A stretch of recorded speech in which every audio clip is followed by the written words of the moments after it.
Trevor, thanks for joining us.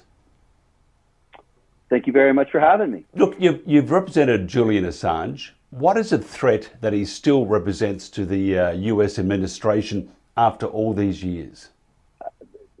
I think that as a publisher, Julian and WikiLeaks have been a threat because they expose corruption and simply get the truth out, and a lot of things that powerful forces would rather be concealed. And I think that's the fundamental issue. If you notice, after Assange was taken from the embassy, really after they cut off his internet inside the embassy, but really when he was taken, without any charges, there began a very aggressive information operation happening not only internationally, but especially in the United States. And it was an information operation that was incredibly powerful, much like the same types of information ops that are used in countries such as Afghanistan or Iraq when you're at war.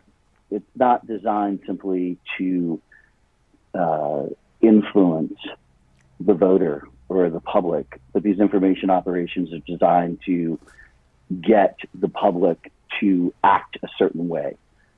And I think that Julian was the biggest threat to that type of information operation, and that's why he needed to be silenced.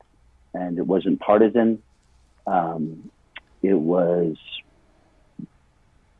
simply he was a threat to the system. How is Julian holding up at the moment? Well, first of all, just to be clear, I'm not a spokesperson for the organization anymore. I used to work with them quite a bit. But my observations that he is having a difficult time, as anybody would, in the conditions he's been in. But I think he is obviously a fighter, as is his partner Stella, and the organization and the organization's team in and of itself are fighters. And so they keep pushing forward, and it's very admirable. Who or what can help get him out of prison? Well, at this point, and I'm not an expert, so don't quote me. And there are others such as Jen Robinson, attorneys and official spokespeople who could answer that much better than I could. But certainly the Biden administration could. Although I find that very much a stretch. I pretty much view the Biden administration as not only the Obama administration, but also the what would have been the Clinton administration had Hillary won. I think that those in power in the United States want an information operation that is taking place right now to continue. They want to have control. They want to have critics of the accepted mainstream narrative deplatformed. I think that's why you have people like Glenn Greenwald and Matt Taibbi and a number of other very well-respected journalists leaving their traditional news outlets and going to places like Substack, where they can have independent voices. I think that the Biden administration, on one hand, what Democratic administration would want to have a major press freedom fight on its hands in the first year of its administration? Like, who in their right mind would want that? But I've just come to believe that a lot of these folks, there's so much corruption, there is so much power there is so much control, there is so much collusion between big tech and big government and the media, that there's so much of it that it wouldn't surprise me if the Biden administration just, what ordinarily an administration would be cautious of, they probably don't give a shit. They're probably just going to go for it. And we've already seen indications that they're going to continue. They're going to appeal the ruling that was made not too long ago on extraditing Assange. And they're going to keep fighting. They just don't care. These people, they literally don't care. They have so much power at their fingertips right now. It's interesting. I was reading an old Carl Bernstein article that was in Rolling Stone in the 70s, and he was talking about, the findings of the Church Committee, and, that was tasked with talking about what role did the intelligence community play with the media. And, Bernstein was kind of laughing because he said the Church Committee overlooked so much collusion between the CIA and the media. The head of CBS, the head of CBS News. I mean, they were all working hand in hand with the CIA back then. And that was in the 70s. Lord knows where we're at now. Mm. And I doubt that the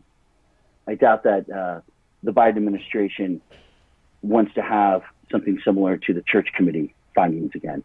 You're very strong on truth and justice. Is that what is missing at the moment from, say, most Western democracies? I look at Britain, I look at Australia, and we all look at the US.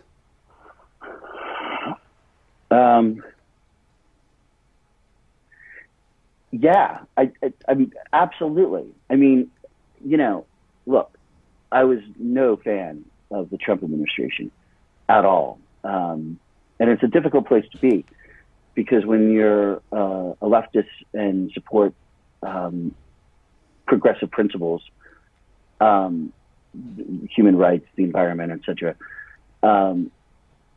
it puts you in a very awkward position when you have democratic administrations that, in my opinion, have sold out a lot of their principles, and a lot of the progressive movement as well. A lot of their principles in exchange for short-term political expediency, for a power grab, and to see truth tellers like Glenn Greenwald, Shara Atkinson, Lara Logan, others condemned by progressive organizations who condemn them for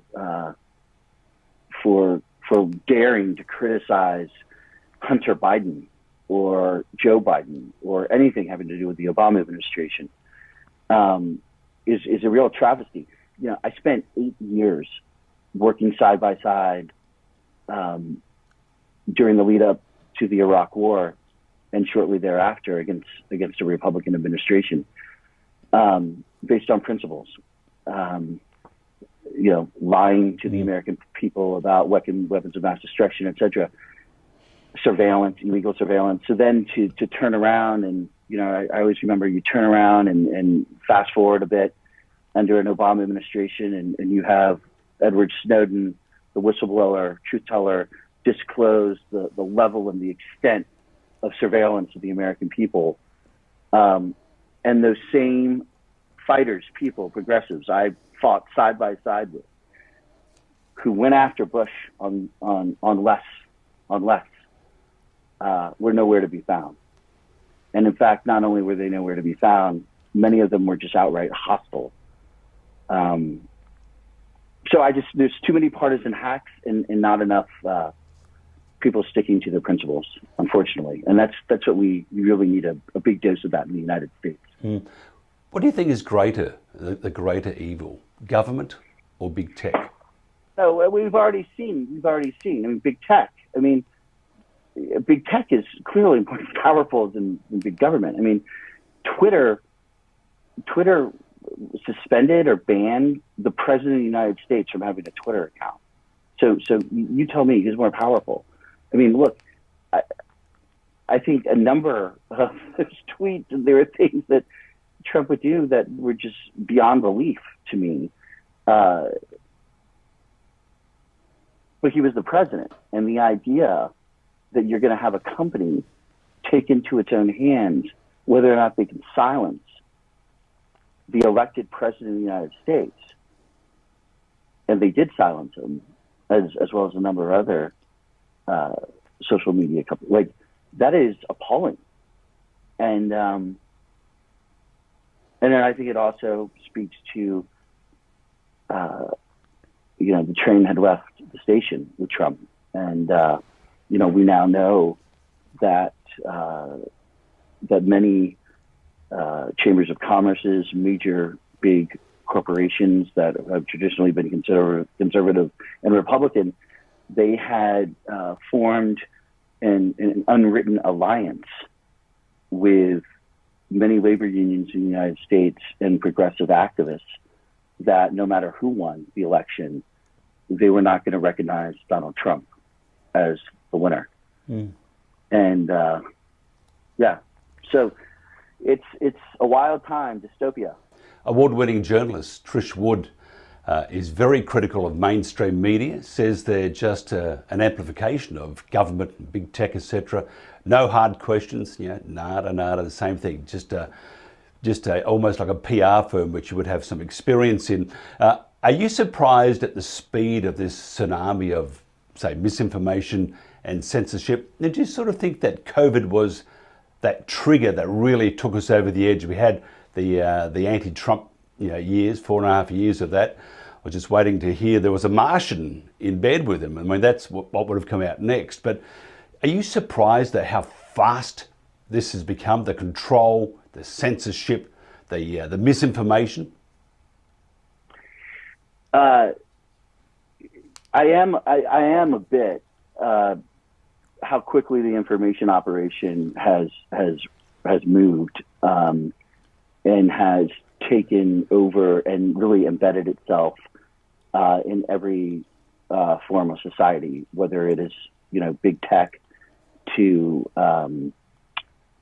whether it's big tech to the State Department, to the Department of Justice, to government on the federal level, to the mainstream media, to journalism schools, and I'll tell you I'll tell you an example real quick. Just a quick little story. It was before the election. I was talking to a very dear friend of mine who is a true progressive, a leftist, and somebody who is not a fan of the DNC, for example, but a guy I've always respected. And I was talking to him about Hunter Biden and the laptop that was found, and a lot of the disclosures that were coming out of it, and the unwillingness of any mainstream journalist to do any story on it, except to report on it as Russian propaganda, and quoting from a letter that Brennan and some of his intel buddies had pulled together. And I said, there are standards in journalism, right? Like, you investigate something, see if it has legs, and whether it's Trump or Hillary or Biden or Obama, like, doesn't matter. Like, you have a duty to your job and your audience, to be objective, and if you're an investigative journalist, just see if there's something there. And what I found was none of them would do it. They didn't want to run. It's just what happened with Glenn at The Intercept. They wouldn't run any story, whether factual or not, before an election that would potentially help Trump. And so when you abandon your journalistic responsibility and principles based on partisan hackery, there's a real problem. Now, I understand many felt like the stuff that Trump was doing was just god awful. I get that. I totally understand that. But there are a gazillion stories that describe that every day. We now have, President Biden. We don't know what role his son is going to play, or with China, and whether or not there was influence or anything. We don't know. Is anybody going to look into it now? We don't know what role Joe Biden's going to play, and he doesn't either.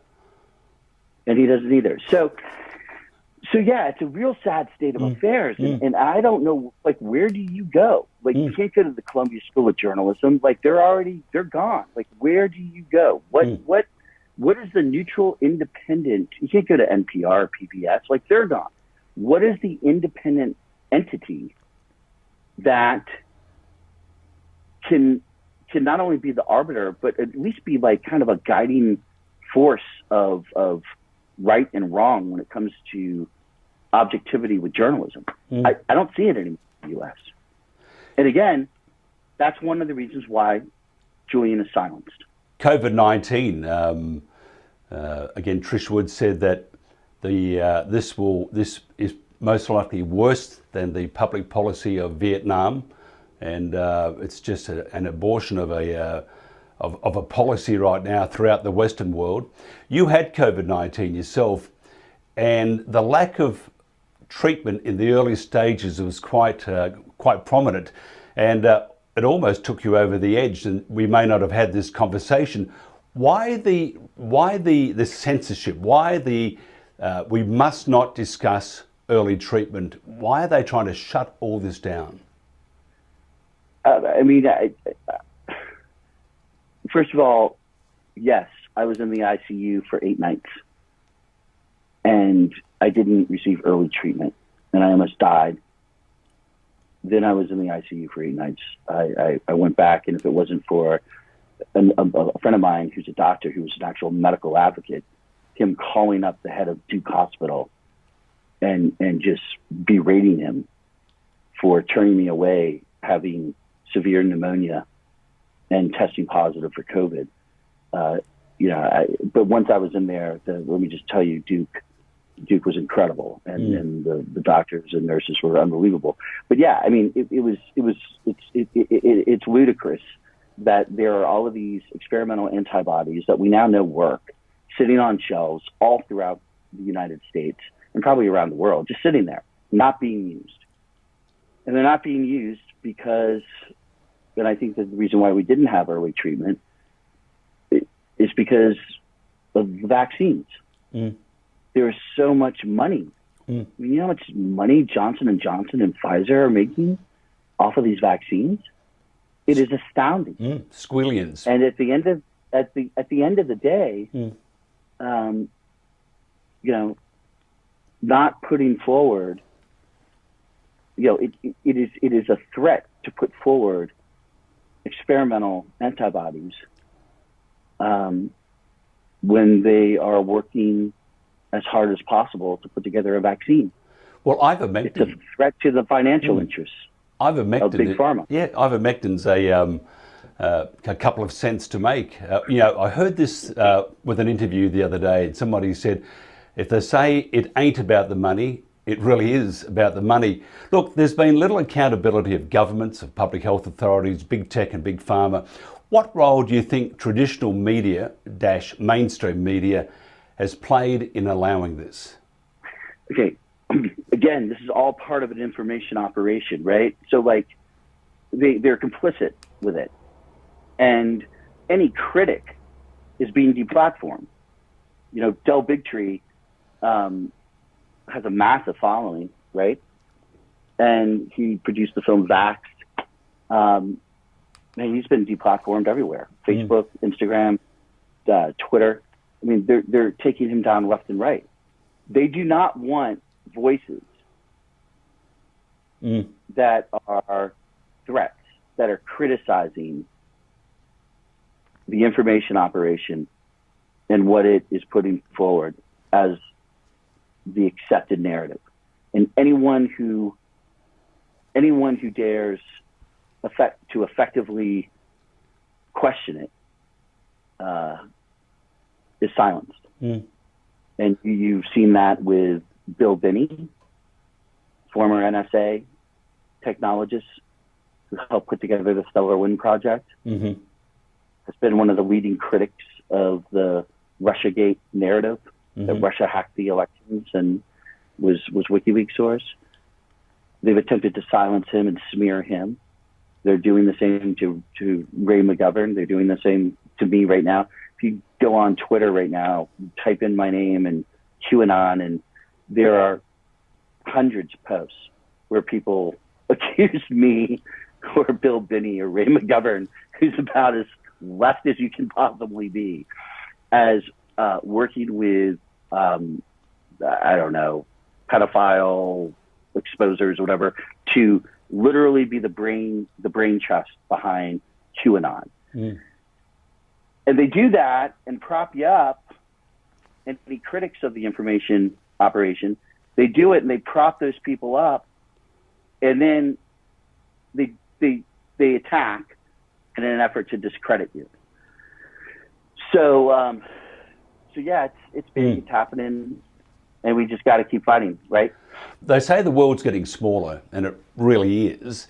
How do we attack those censorship when it's coming from big tech and big government, understanding that our voice, mainstream media is gone, they're doing all they can to get rid of the left media, such as Fox and Blaze TV and all those, by getting rid of or telling the carriers that carry that particular channel not to carry it. So they're doing all they can to eliminate the other voice or a discussion.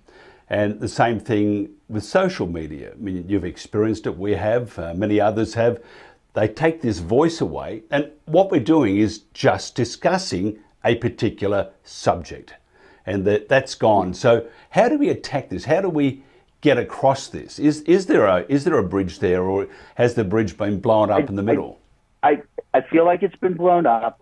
I don't have a solution, but in the short term, what I can tell you is that the few truth tellers that still have a platform, that are out there, support them with everything you've got, and spread their reporting, spread their coverage. People like Matt Taibbi, people like Glenn Greenwald, Lara Logan, Cheryl Atkins, support them and get their information out there. And then the main thing, and the real key to a lot of this, and the reason why he's behind bars right now, is make a contribution to Julian's Legal Defense Fund. Just go to the website and you can see it right there. Defend Assange. Support WikiLeaks. Support Julian Assange. He is one of the greatest threats to all of this. But there needs to be a gazillion Julian Assange's. Each one of us needs to play a role in getting the truth out and exposing corruption. And don't just look to one like Julian, but ask yourself every day when you get up, just like Julian says in his interview, what are you going to do? Are you just going to die another day and not do anything? Because if you do that, you're losing.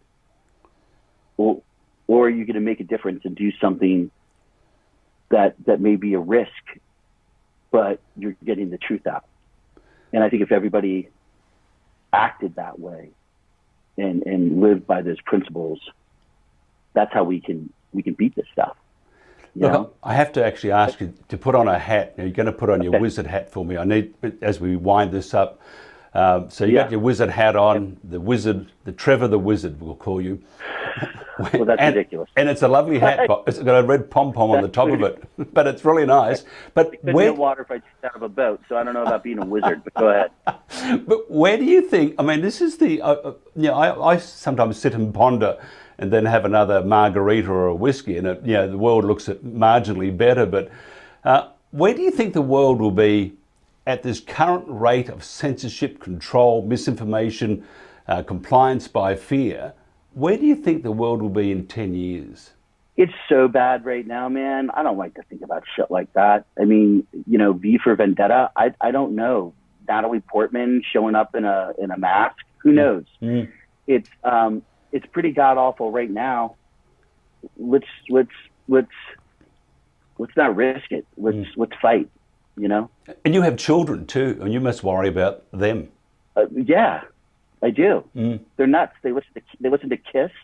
They love really? To Kiss. What's wrong with Kiss? Oh yeah, I love it. It's fantastic.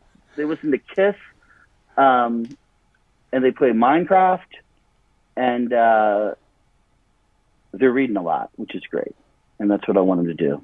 Thank you very much, Trevor. All the best. Okay, take care.